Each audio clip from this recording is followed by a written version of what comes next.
What is the difference between Qigong and yoga? This is often a question that I get asked. I've been teaching Qigong for the last 30 years. It's a practice that comes from China and Chinese medicine. Now, yoga comes from India, an Ayurvedic medicine. Both of these systems are ancient. They both stem back at least 4,000 years. Some of the earliest written recordings on exercises and movements and breathing practices come from both of these systems. And another similarity is that these two practices shared a lot of information. So from India to Tibet to China, from China to Tibet to India, a lot of practices were shared. Both are based on energy and how energy moves and circulates through the body. Now, some differences, right? In yoga, there's an emphasis on stretching, at least modern yoga, stretching with breath.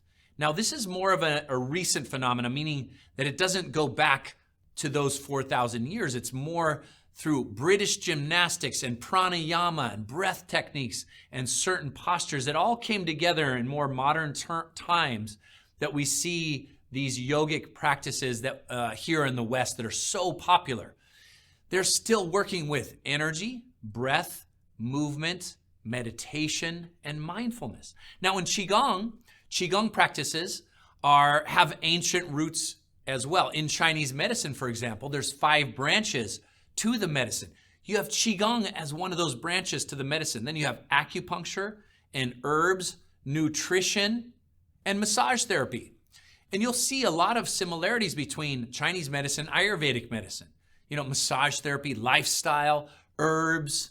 Acupuncture is a little bit different, but although in Ayurvedic medicine, they have energy pathways with marma points, different kinds of acupressure points that in one culture was really emphasized and maybe in another culture it wasn't.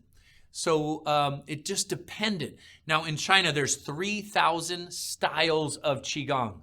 There is a lot of different practices. Now, some of these styles look a lot like yoga. In fact, the postures are similar.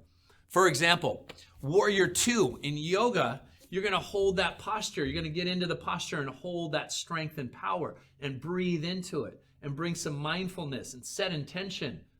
Right now in Qigong, for example, there's a practice where you inhale and exhale. So there's a flow within the stretch. And yoga flows might be from stretch to stretch, whereas Qigong is going to have a lot more emphasis on flowing movements. Also, yoga is going to focus on resiliency as a principle. You're going to focus on stretching and strengthening.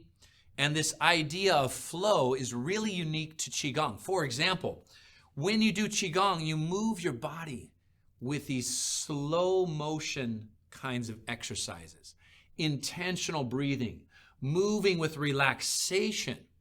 And it's one of the only forms of exercises that moves with relaxation, meaning you relax, let the energy move you. It's like a river flowing down the mountain. It moves with effortless ease. And so you'll see different movements in Qigong practice cultivating this idea of flow. And in terms of the elements, when we do stretches, when we're in these kinds of stretches that you might see in yoga, it's cultivating more wood element. And this is more of a Chinese medicine perspective and thinking. Wood element for strength and flexibility, for resiliency. When you stretch the body, energy circulates. Now, in Qigong, some of those practices have resiliency training, whether it's embracing a tree or, like I said, the flowing types of yogic stretches, or these flows. Now, the flows emphasize the water element. And in fact, it's about doing less and accomplishing more, which I find really interesting and fascinating. And I feel like here in the West, we especially need things that allow us to relax and do less. You see, life is ruled by invisible forces, like your heartbeat, you don't have to do. Even your breathing, it happens without any effort on your part. You can just relax into it. Your digestion, all these things happen in your body. Wind blows, the ocean waves move through the water. Everything in nature happens with effortless ease, and flows in Qigong are designed to mirror the movements of nature. And it's very refreshing to relax into those flows. Now, can yoga and Qigong be done at the same time? Sure. You could do a nice practice of yoga. Here's what I'd recommend. Do your yoga and then end with flows, because your body's nice and stretched and opened up, and then you end with some flows.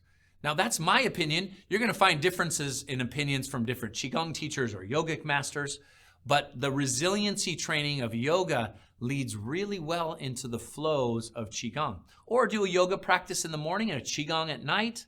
Do a yoga practice on Monday, do Qigong on Tuesday. They both have their benefits and are rooted in ancient traditions. Well, I hope you learned something from our little discourse on Qigong and yoga. A lot of similarities, some differences. Both are practices that work with intention, energy, breath, and movement. How fabulous is that? If you like this video, click the like button, subscribe to our station. You'll get a lot more informative videos just like this. And we're doing a free 2-week trial to our video class subscription. So if you want to try Qigong and get all those benefits for yourself, click the link. Sign up for the free 2-week trial to the video class subscription, and I will see you there.